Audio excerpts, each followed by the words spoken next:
চিকেনটা আমার হয়ে গেছে, এবার আমি খুলে দেখি কেমন হয়েছে। গন্ধ দেখুন একবার হান্ডি চিকেনের কালারটা দেখুন কেমন হয়েছে, আর সেন্টটা যে অসাধারণ বেরিয়েছে। মাটির হাঁড়িতে হয়তো মাটি মাটি সেন্টটা আসে, কিন্তু এটাতে দুর্দান্ত স্বাদ বেরিয়েছে। কালারটা একবার দেখুন, শুধু পেঁয়াজ আর রসুন আর কাঁচা লঙ্কাতে।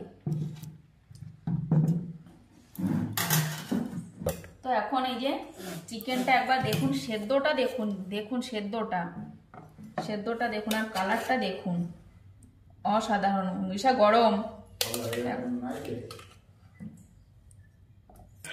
রুটি দিয়ে এখন এই যে হান্ডি চিকেন একবার খেয়ে দেখুন, সব দেখুন মাংসটা সব দেখুন, সব হালকা হাতে আগলা হাতে কি করে দিলেই কত সব।